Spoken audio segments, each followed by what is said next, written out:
महाभारत योग रहस्य।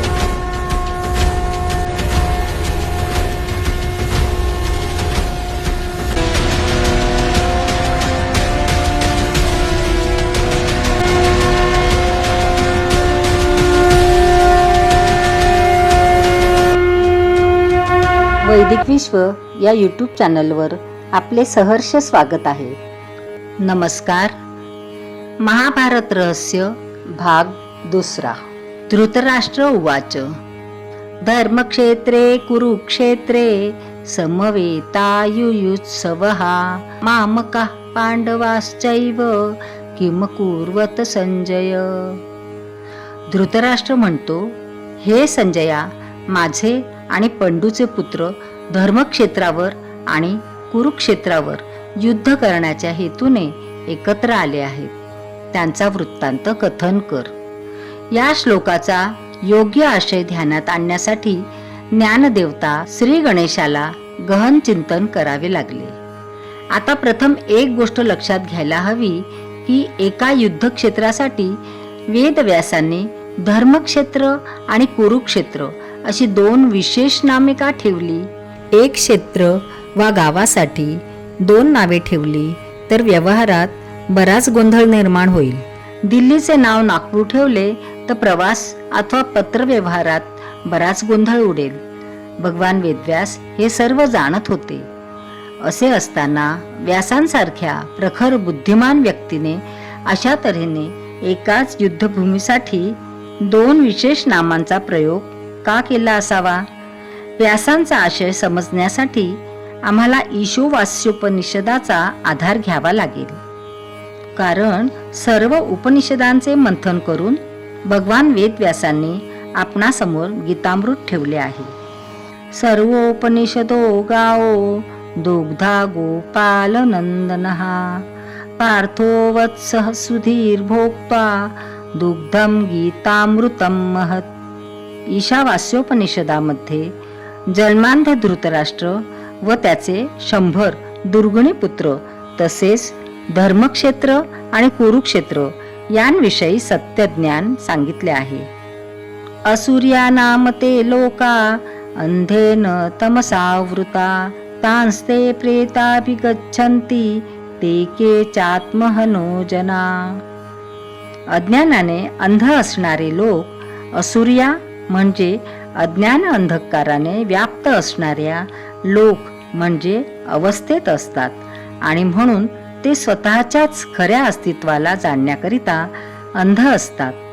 मृत्यूनंतर प्राप्त होणाऱ्या प्रेत म्हणजे केलेल्या कर्मामुळे प्राप्त होणाऱ्या प्रेतावस्थेला असे अज्ञानानंद जातात असल्याचे अज्ञानाने आवृत्त जीवन आत्मघातकी नाही काय?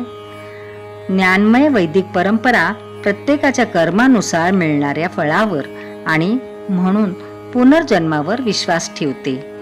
कर्षण शक्तीमुळे चंद्र जसा पृथ्वीभोवती फिरतो तद्वत जडावर आसक्त झालेले जीवात्मे मृत्यूनंतर जडाशी संबंध असतात। सूर म्हणजे समोर जाणे आणि असुर म्हणजेच जडात बद्ध असलेली व्यक्ती। असल्या अतृप्त आसक्त अवस्थेला उपनिषदे असुर्य असे म्हणतात। असले आसक्त पुरुष स्वतःच्या जड शरीराचे राजे असले तरी त्यांच्या उन्नयनित आध्यात्मिक जीवनाकरिता आंधळे असतात। राष्ट्र म्हणजे आपला पिंड आणि धृत म्हणजे धारण केलेला।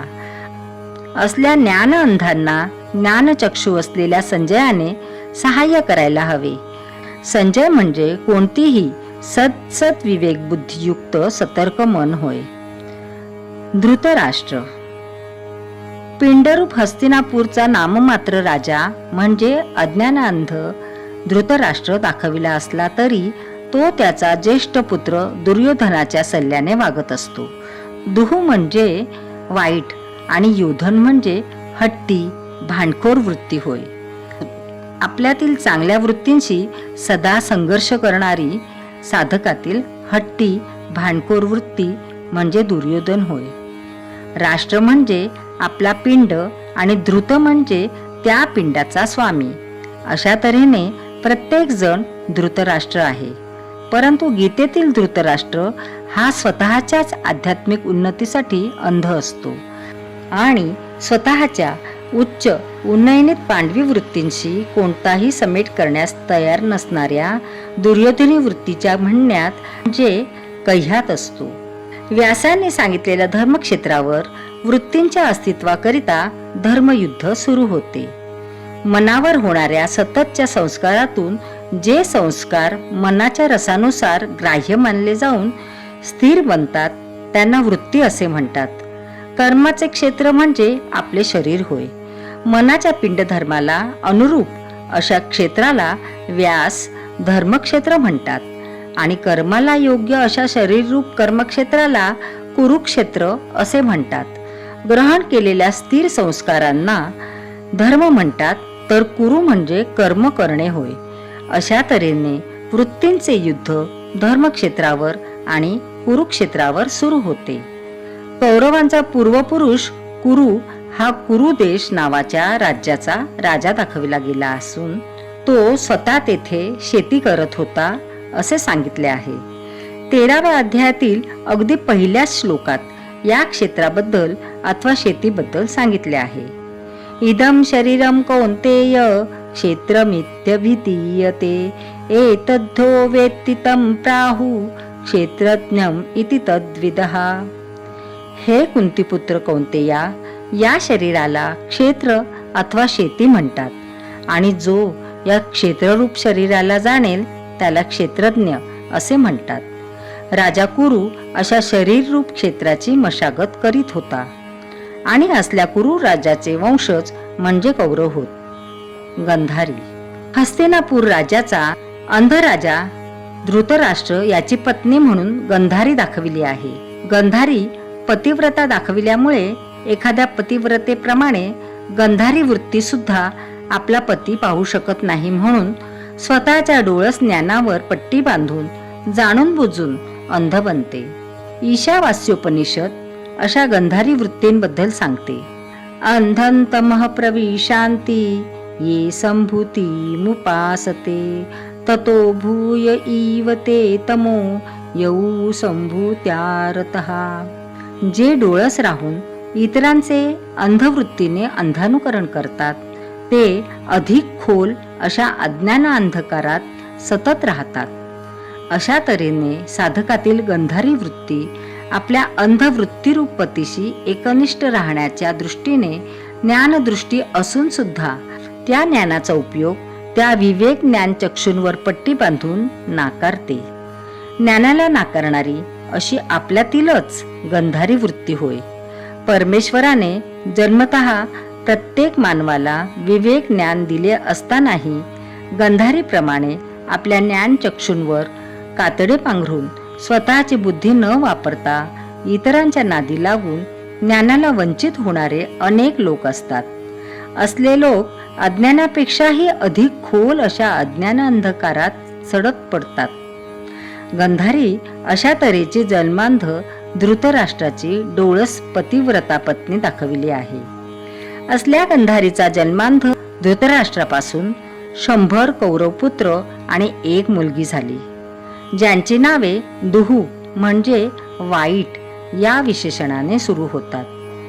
गंधारी या नावात सुद्धा वेदव्यास आपली अतुल बुद्धिमत्ता दाखवितात. गंध म्हणजे ज्ञान आणि उत्तम कर्म आणि अरी म्हणजे शत्रू. त्यामुळे ज्ञानाशी शत्रुत्व ठेवणारी वृत्तीरूप धृतराष्ट्रपत्नी आणि कौरवांची माता गंधारी होय.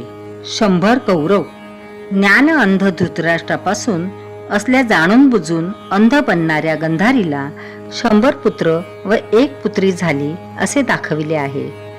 लक्षात घेण्यासारखी गोष्ट अशी की सर्व 101 पुत्र व पुत्रीची नावे दुहू म्हणजे वाईट अशा विशेषणांनी सुरू झाली आहेत. आपल्यातील वाईट म्हणजे दुर्वृत्ती, अनेक म्हणजे 100 असतात. म्हटलेच आहे, विवेकभ्रष्टानां भवति विनिपात शतमुखः. असल्या 100 वृत्तीरूप प्रवाहांद्वारे आपले अधपतन होत असते. भारतातील प्राचीन योग साधनेच्या प्रसारासाठी या चॅनलची निर्मिती करण्यात आलेली आहे. माहिती आवडल्यास चॅनल सबस्क्राईब करा, इतरांना शेअर करा. पुन्हा भेटूया पुढील भागात. धन्यवाद.